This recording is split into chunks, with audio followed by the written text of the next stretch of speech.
મહારાજની જય.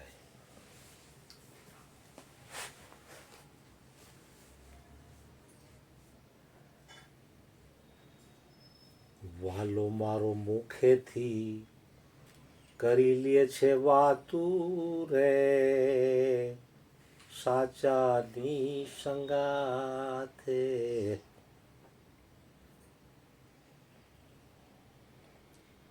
સાચો કોણ છે અને ખોટો કોણ છે એ પરમાત્માથી એ જાણ્યું નથી. સાચાના મુખેથી ચેતવણી આપી જ દેતો હોય આપણને.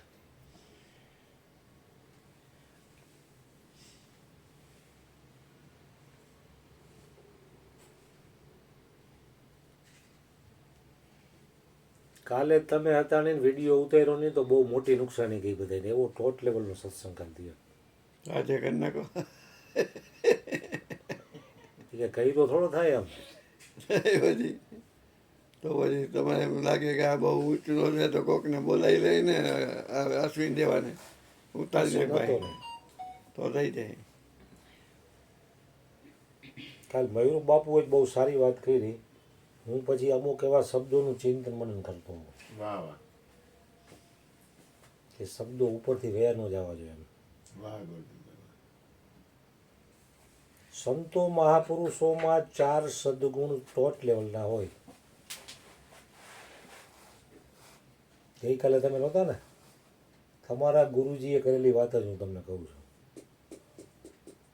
આ તો તમે કડિયા કામ કરો છો એટલે તમને ક્યાં આવે ના પાડી અમારે.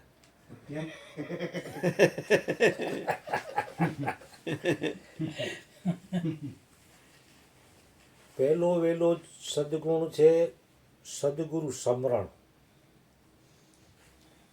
ગુરુના ચરણે જેટલા ગયા એને સદગુરુએ સમરણ આપ્યું છે. સમરણ છે એ બહુ ઊંચી વસ્તુ છે. સમરણ કી સુધ લેતા હૈ ભીડ પડે ગજરાજ, જાકા કુળ મેં કોઈ નહીં તાકો ગરીબ નિવાજ. સમરણ જેટલી ઊંચી વસ્તુ છે. સમરણ પછી સદગુરુ ચરણ. કારણ કે ચરણ છે એ પણ વ્યાપક છે, સમરણ છે એ પણ વ્યાપક છે. શબ્દો જુદા જુદા છે. ચરણ ચરણ ગ્રહ્યા જેને સતગુરુ સાહેબના, યાથી જમણા રહ્યા હારી રે. ચરણ ગ્રહ્યા જેને સતગુરુ સાહેબના, કરણીનો કોટવાળ બેઠો કાયામાં, નામની નોબત વાગી ભારી. ચરણ ગ્રહ્યા જેને સતગુરુ સાહેબના. એ સંતોમાં બીજો ટોટ લેવલનો સદગુણ હોય છે ચરણ.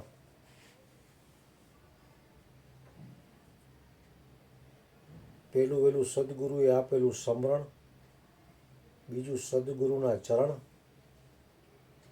68 તીર્થ મારા ગુરુજીના ચરણે, ગંગા યમુના રે વા. આનંદ મંગલ કરું આરતી, હરિગુરુ સંતોની સેવા. કારણ કે 68 તીર્થ કે સર્વ તીર્થ ગુરુના ચરણે છે. એટલે ચરણ, ગુરુજીના ચરણનું સેવન કરવું. પછી ત્રીજો સદગુણ છે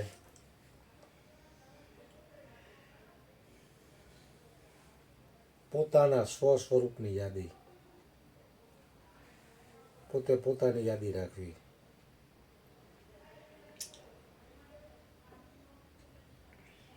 બીજાની યાદી નહીં. બીજાની યાદી તો બરબાદી કરવા વાળી છે. ઉપદેશ લીધો નતો ત્યાં સુધી આપણે બધા બીજાની જ યાદી કરી. પોતાની યાદી, યાદી તો આબાદી ને ભૂલ્યા તો બરબાદી. ભૂલો જબી આપનું તભી હુવે સબ ખરાબ. પોતે પોતાને ભૂલ્યો ને એટલે જ્યાં હાથ નાખે ત્યાં ડંખ આવે. જેવી રીતે કોર્ટ હોય એમાં વકીલો આવી જાય, કેસ સાંભળવાવાળા આવી જાય, આરોપી આવી જાય અને ફરિયાદ કરનાર આવી જાય. એકે ફરિયાદ કરી હોય ને એક એમ કે મેં આ નથી કરી, ચોરી નથી કરી કે ખૂન નથી કર્યું. બધા સરખી રીતે ગોઠવાઈ જાય ને પછી જજ સાહેબ 11:30 12 આવે. 11નો ટાઈમ હોય ને તો 12 વાગે આવે, 1 વાગે આવે.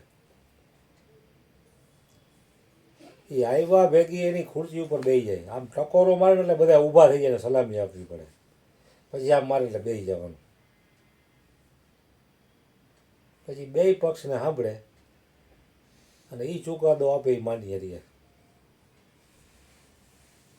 પણ જજ આવીને પેલા હાવેણી ઉપાડે તમે વાર્તા તેમ, પછી પોતું કરે, પછી નાહીદું પાણીની વિસરીને ભરે, સંડાસ બાથરૂમ સાફ કરે તો એનો ચુકાદો હાલે? કેમ ન આવે? નો ચાલે ને. શું કામ ન આવે? એની સીટ તો ઉપર એટલે એની ઈ તો એની પોસ્ટ છે, આમાં એ પોસ્ટ ન આવે. જેને આ તો- સેવા કરવી છે એ નો જોવે કે કયું કામ નાનું કયું મોટું. એ સેવાની વાત આખી અલગ છે. આ એક સમજણની વાત છે કે જજ એની સીટ ઉપર બેસી ચુકાદો આપે ને એ ન્યાય બધાએ માન્ય રાખવો પડે. પણ જજ પોતે પોતાના સ્ટેજથી નીચે ઉતરી જાય ને તો એનું કોઈ માનતું નથી એમ. એટલે મારે કેમ મનાવવું છે? આ તો વાત છે એક, મારે કોઈને મનાવવું નથી. પણ જો જેને સેવા કરવી છે એને પદ છોડવું પડે. એ સેવાનું સેવા ક્ષેત્ર કરવી હોય આખું, એને પદ છોડવું પડે. સેવાનું ક્ષેત્ર આખું અલગ છે. આ તો એક પોતાના સ્વ સ્વરૂપની યાદીનો પ્રભાવ કેટલો છે એ સમજાવવા માટેનું દ્રષ્ટાંત છે. કોઈ આપણે ઓલી નથી, આ તો જસ્ટ વાત છે. એમ તો આગે એકવાર જજરીઓ- મને કીધું હતું. એમ તો- એકવાર આ પરસો તમે મને કીધું હતું. હું આ સેવા કરતો હોય ને ભલે ના ના એ હમણાં જ છે એમાં. બે મિનિટ આવ્યું. એટલે પરસો તમે મને કીધું હતું એ કે તમે હે ને તમારું પદ છોડી નહીં કે સેવા કરવા.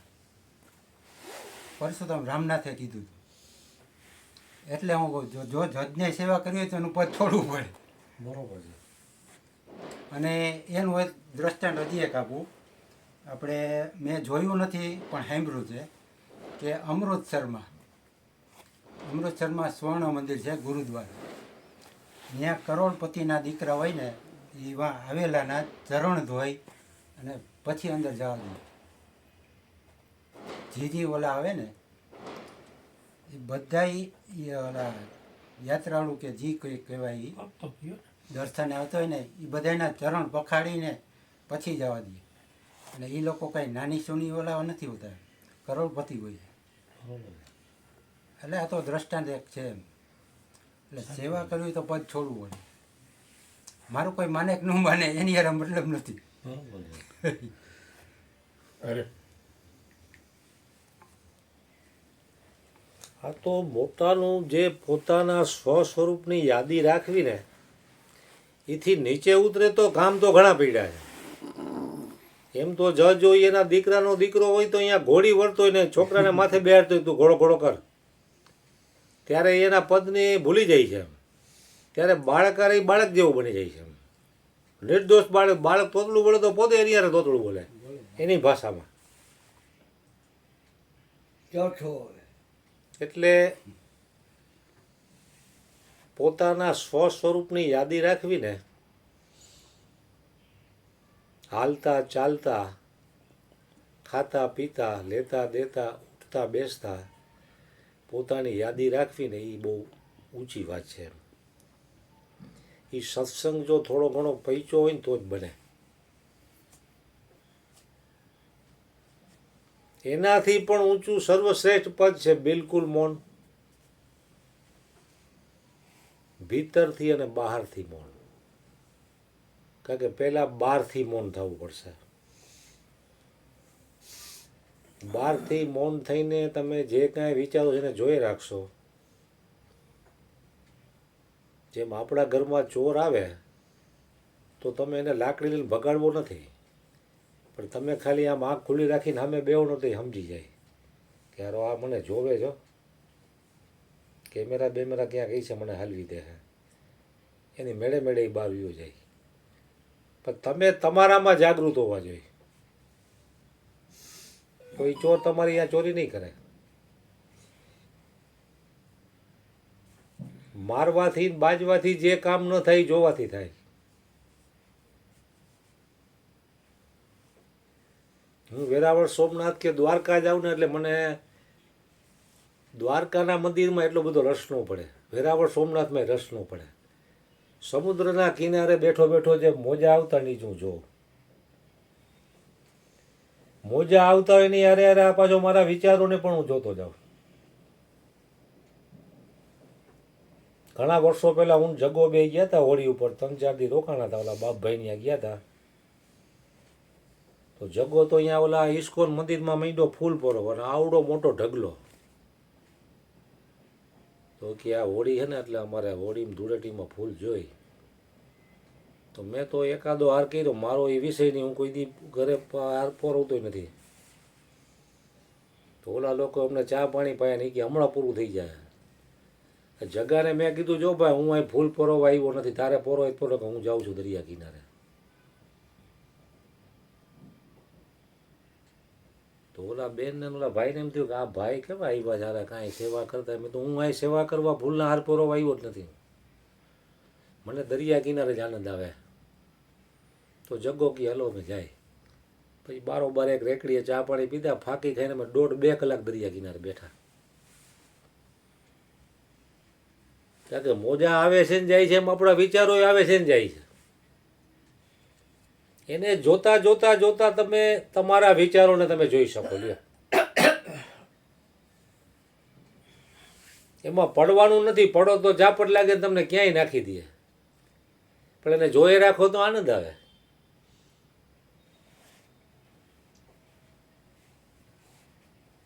એટલે પહેલો સદગુણ છે સદગુરુનું સ્મરણ, પછી સદગુરુના ચરણ, અને પછી પોતાના સ્વસ્વરૂપની યાદી. પછી કાંઈ પણ એવી અનુકૂળતા આવે કે પ્રતિકૂળતા આવે, સામેવાળી વ્યક્તિ સમજે કે ન સમજે, એના કલ્યાણની વાત કરી દેવી. પછી એને જેમ કરવું એમ કરે, કારણ કે પરમાત્મા એને સ્વતંત્ર બનાવ્યો છે.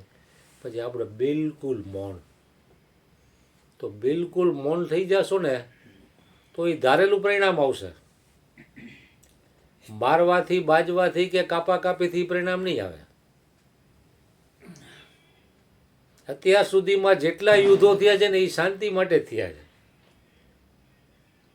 શાંતિ મેળવવા માટે લાખો કરોડો રૂપિયા કરોડો લોકોની હાનિ કરી નાખી છે, મૃત્યુ કરી નાખ્યા છે. તો લાખો કરોડો લોકોનો સંહાર કર્યા પછી શાંતિ, તો પહેલેથી જ શાંતિને અપનાવો ને. મોરારી બાપુએ પણ કીધું કે શસ્ત્રથી હજી સુધી કોઈ દિવસ કોઈ દેશમાં શાંતિની સ્થાપના થઈ નથી. શસ્ત્ર એટલે હથિયારથી. શાસ્ત્ર છે ને એ જ તમને શાંત અને સ્થિર કરશે.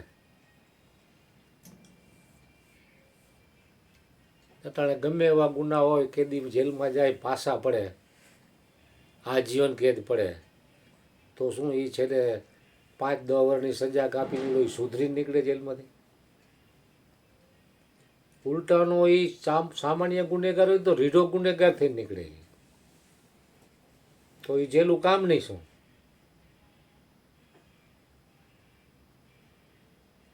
દુનિયાભરની જેલોનો તમે રેકોર્ડ તપાસી લ્યો. ગુનેગારો દિવસે ને દિવસે વધતા જાય છે,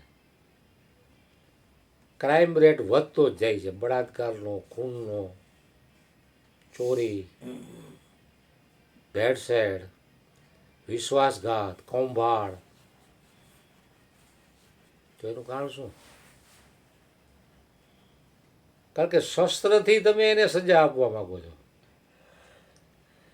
પણ શસ્ત્રથી હજી સુધીમાં ક્યાંય શાંતિની સ્થાપના થઈ નથી. શાસ્ત્રથી અને શાસ્ત્રના જ્ઞાનને હૃદયમાં ઉતારવાથી જ શાંતિની સ્થાપના થશે.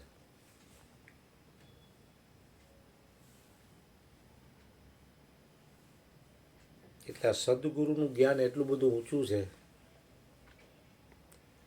કે જે શબ્દો તમને હૃદયને અડી જાય ને એનું ચિંતન મનન કરવું. સમય બધાયને પરમાત્મા આપ્યો છે. એક શબ્દ ગુરુદેવ કા તાકા અનંત વિચાર, થકે મુનિજણ ગણ પંડિતા જેનો વેદ ન પામે પાર. એ એક શબ્દનું તમે ચિંતન કરશો, તમારે કંઈ વાંચવું નહીં પડે, સાંભળવું નહીં પડે, એમને સત્સંગની ધારા આવશે. લ્યો,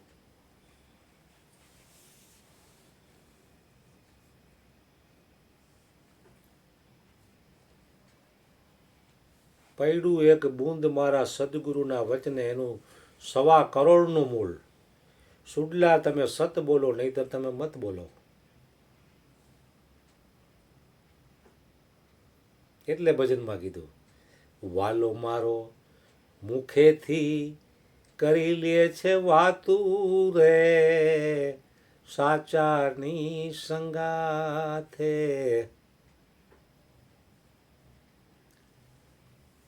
પછી ગોખેલું કે વાંચેલું તો તમને એના સમય ભૂલાઈ જાય. તમે ગોખેલું કંઈક લઈને આવ્યા હો અને અહીંયા સત્સંગ એવી રીતનો નીકળે, એ તમે સાંભળતા ઓલું તમારું ભૂલાઈ જાય.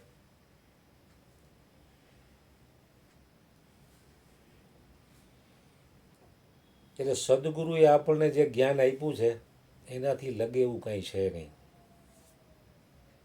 જરૂર છે એના વચન પ્રમાણે વર્તન કરવાની. આપણે અર્જુન બાપાએ કહેતા કે આપથી અદકો મળે તો ધારણ કરી લેવો એનો બોધ.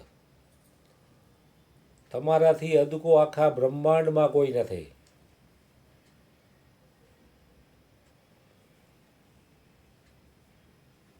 જો આ જ જ્ઞાન કબીરજી એના શિષ્ય ધર્મદાસને આપ્યું તો ધર્મદાસે તન મન ધનનો ત્યાગ કર્યા ભેગો એને વાત સમજાઈ ગઈ અને કબીરજીને પણ ખબર પડી ગઈ કે આને જ્ઞાન હૃદયમાં ઉતર્યું એમ. તો કબીરજીએ ધર્મદાસને પૂછ્યું કે તે મને શું આપ્યું? તન મન ધન આપ્યું તો એને પૂછે છે કે તે મને શું આપ્યું એમ. એ જોવે છે કે આને હજી માલિકી કોટો છે કે દીધું છે પણ હજી અંદરથી છૂટ્યું નથી, ચકાસણી કરી એને કબીર સાહેબે. તો ધર્મદાસ શું કહે છે? ક્યાં દઉં, ક્યાં દિલાવું, કુછ હૈ નહીં મેરા, શીશ કાપીને સદગુરુ ચરણ ધરું તો એ ના તેરા તેરા. એક જ ઉપદેશમાં આ જ્ઞાન નથી ખુલ્યો. પછી કબીરજીએ 2 હાથ ધર્મદાસની માથે મૂકી દીધા કે તું નિર્ગુણ, તું નિર્વિકાર, તું નિર્ભય સકલ જગમાહી, धर्मदास तुझ पर साहेब नहीं, सब पर तेरी साहिबी, तुझ पर साहेब नहीं. આવું જ્ઞાન ધર્મદાસને ઉપદેશ લીધા ભેગું સમજાઈ ગયું. કબીરજીએ તો વર્ષો લગી રામ રામનું રટણ કર્યું, ત્યાં એને સમજાણું. કેવડી મહેનત કરી એને, આખો રાફડો થઈ ગયો ત્યાં લગી રામ રામ રામ રામ કર્યું, ત્યારે એને શુદ્ધિ થઈ અંદર. ને ધર્મદાસ તો ચક્રવર્તી સમ્રાટ હતો, રાજા હતો, તો એને એક જ ફેરે ઉપદેશમાં જ્ઞાન થઈ ગયું. લ્યો,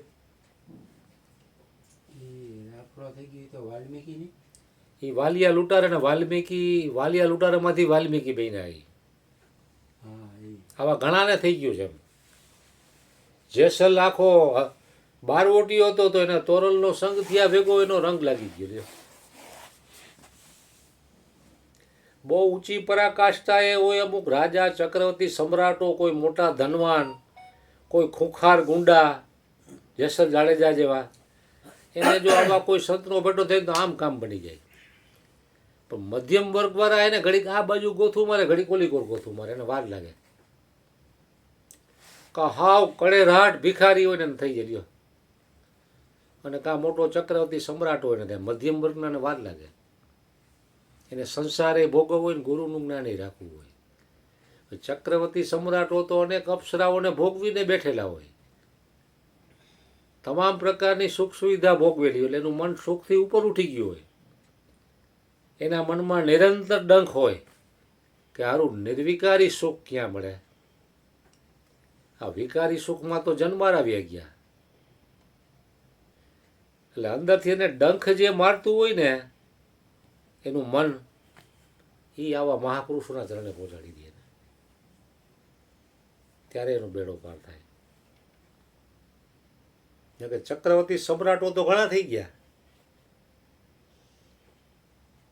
પણ જેને પોતાના સ્વ સ્વરૂપની યાદી કરી, ગુરુનું સ્મરણ કર્યું, ગુરુના ચરણનું ધ્યાન કર્યું, પોતાના સ્વ સ્વરૂપની યાદી કરી, એનો બેડો પાર થઈ ગયો. રાજા ભરતરી, રાજા ગોપીચંદ, રાજા જનક, એના નામ આપણે લેવા પડે. નહીં તો એ સમયમાં ઘણા રાજાઓ થઈ ગયા હતા, એની રાખે જડેલી તમને અત્યારે. અને ઓલા તો દરેકના દિલમાં રાજ્ય કરે છે. કારણ કે બહારનું રાજ્ય તમે ન કીધું, ચૂંટણી આવે 5 વર્ષ એટલે બીજા પ્રધાન આવી ગયા હોય. ઓલું તો લોકોના દિલમાં એનું રાજ્ય સ્થાપિત થઈ ગયું. અનંત યુગો વ્યા જાય ને તો એ એના હૃદયમાંથી જાય નહીં.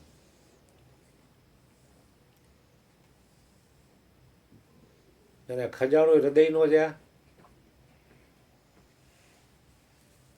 એટલે સત્સંગના શબ્દો શ્રવણેથી રેડી હૃદય ઉતારવાની વાત છે આ. કારણ કે હૃદયમાં એ અણતોયલો ખજાનો પડ્યો, અણમોલ ખજાનો, જેનું કોઈ મૂલ્ય ચૂકવી ન શકે. આવો ખજાનો હરિગુરુ સંતોએ આપણને આપ્યો છે, કરુણા વરુણા કરીને. તો એને આપણે સાચવવાનો છે. અને બીજું બધું સાચવવામાં સમયની બરબાદી કરશો તો છેલ્લે હાથમાં કાંઈ નહીં આવે. અગાઉ કોઈને કાંઈ આવ્યું નથી, અત્યારે બધાને ખબર છે કે આવશે નહીં, અને ભવિષ્યમાં મૃત્યુના સમયે પણ કોઈના હાથમાં કાંઈ નહીં આવે, ગેરંટી. તો સત્સંગથી જો વિવેકનું પ્રાગટ્ય થયું હોય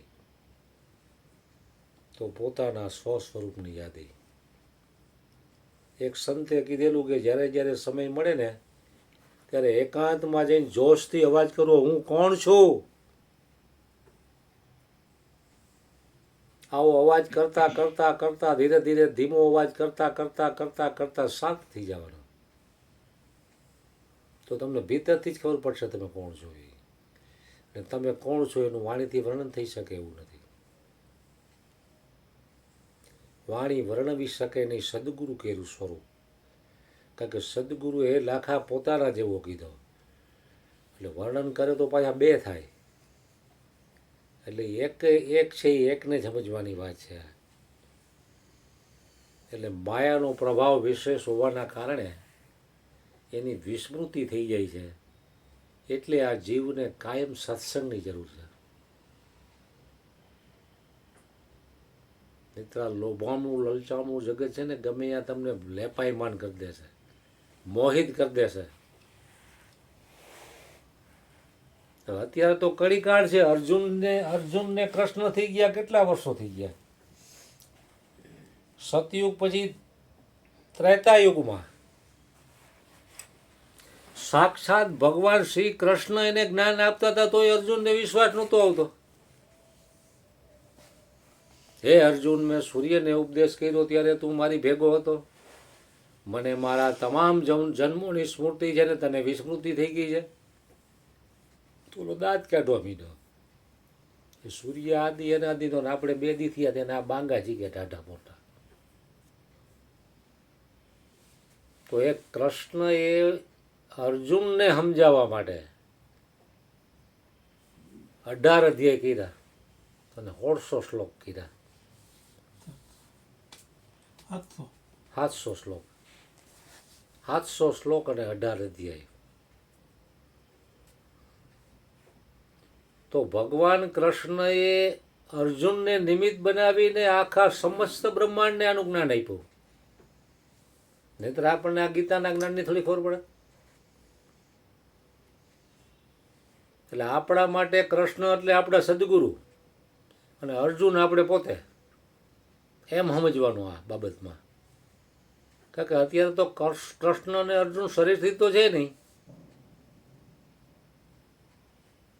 એમ સમજશું તો આ જ્ઞાન હૃદયમાં ઉતરશે. નહીંતર એમ થાય કે તો કૃષ્ણએ અર્જુનને કીધું એમાં આપણે શું, એવું થાય ને. હવે એ જ અર્જુનને ધીરે ધીરે ધીરે ધીરે કૃષ્ણના વચનો શ્રીમદ ભગવદ્ ગીતાના શ્લોક અને અર્થ સાથે શ્રી ભગવાન ઉવાચ એટલે ભગવાન કહે છે ને અર્જુનને, આપણે વાંચી જ રોજ શ્રી ભગવાન ઉવાચ, તો એ ધીરે ધીરે ધીરે ધીરે શ્રી કૃષ્ણના શ્રી વચનો શ્રવણેથી રેડતા રેડતા હૃદયમાં ઠેરાવતો ગયો. તો એને છેલ્લે જ્ઞાન થયું. તો જ્ઞાન થયા પછી એને શું કીધું? નષ્ટો મોહ સ્મૃતિ લબ્ધવા. હે હે કેશવ, હે માધવ, હે કૃષ્ણ, હે મોરારી, હવે મારો મોહ નષ્ટ થયો છે. નષ્ટો મોહ સ્મૃતિ લબ્ધવા, મને મારી યાદી થઈ ગઈ. કારણ કે મોહ છે ને ત્યાં સુધી યાદી નહીં આવે પોતાની.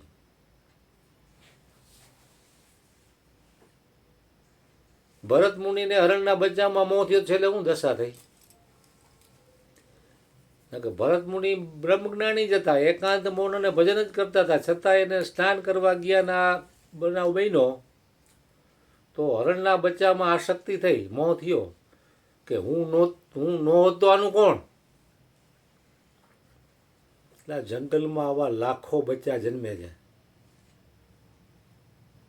અખિલ બ્રહ્માંડના એક વિશ્વ નિયંતા, કીડીને કણ અને હાથીને મણ, પૂરણહારો પીર રામદે, સંતોનો એ સમૃદ્ધ ધણી.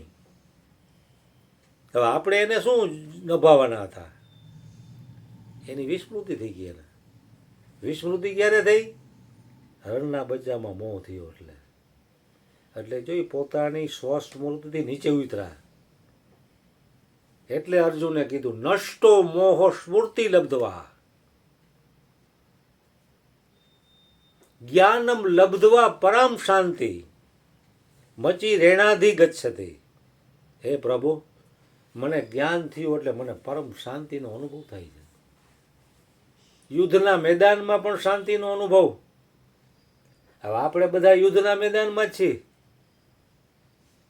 દેવી સંપત્તિ અને આસુરી સંપત્તિનું હરેકના હૃદયમાં એટલે હસ્તિનાપુરના મેદાનમાં યુદ્ધ ચાલી જ રહ્યું છે. આ તો સત્સંગમાં રાત્રિમાં વિશ્રામ કરી છે એટલે અહીં શાંતિ છે. કારણ કે મહાભારતનું યુદ્ધ હાલતું ત્યારે સૂર્ય ઉદિત થાય અને અસ્ત થાય ત્યાં લગી યુદ્ધ હોય. પછી પાટાપીની ઘોડાના, હાથીના, માણસોના એકબીજાની છાવણીમાં જાય, ખાઈ પી હારે બેઠા હોય, પછી એને કાંઈ વેર જેવું ન હોય. અને સવારે સૂર્ય ઉદય થાય એટલે પાછું યુદ્ધ ચાલુ થાય, અસ્ત થાય એટલે બંધ. તો આપણી અંદર પણ યુદ્ધ ચાલી જ રહ્યું છે, પણ મહાપુરુષોના ચરણમાં વિશ્રાંતિ પામી છે એટલે એટલી વાર આપણું યુદ્ધ શાંત થાય છે. યુદ્ધ શાંત થાય છે એટલે તો માણસ સત્સંગમાં આવે. નકર યુટ્યુબમાં તો સત્સંગ આવે જ છે, અહીંયા આવવાની ક્યાં જરૂર કોઈને? આપણે તો કાંઈ ન કહેવાય, આપણાથી ટોચ લેવલના સંતોના સત્સંગો ડાયરેક્ટ ટીવીમાં ટેલિકાસ્ટ આવે, મોબાઈલમાં આવે. તો આ સત્સંગની શું જરૂર છે? આપણને કોઈ ઓળખતું નથી. હું ફોન રતનીઓ 3 જણા હોય છે.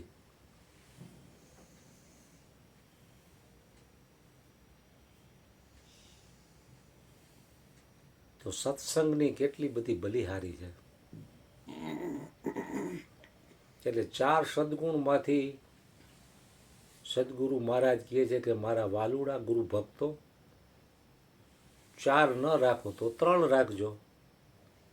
તમને મોંઘવારી નડતી હોય, તમે એમ કહો બાપુજી આટલું બધું નહીં થાય, બાપુજી 11,000 તો હું નહીં આગું, દઈ આગું, 2500 રાખો ને. 2500 નહીં થાય, 500 દે હાલ ને ભાઈ. હવે જી મારે 50 થઈ, બરોબર ને? તો બાપુજી 4 નો રાખો તો 3 રાખજો, 3 નો રાખો તો 2 રાખજો, 2 નો રાખો તો 1 તો રાખજો જ. નકર જાઓ 84ના ચક્કરમાં.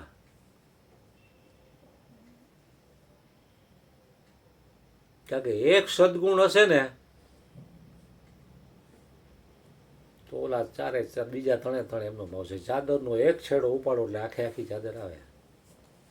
સમરણ હોય ને તો તમને ગુરુના ચરણની યાદી આવે. ગુરુના ચરણની યાદી એટલે તમને તમારી યાદી આવી. ને તમારી યાદી એટલે તમે બિલકુલ બને એટલું મૌન જ રહેવાની ચિંતન કરશો તમે. पर के चिंतन से असत जड़ और दुख पैदा होता है और स्व के चिंतन से सत चित और आनंद प्रकट होता है.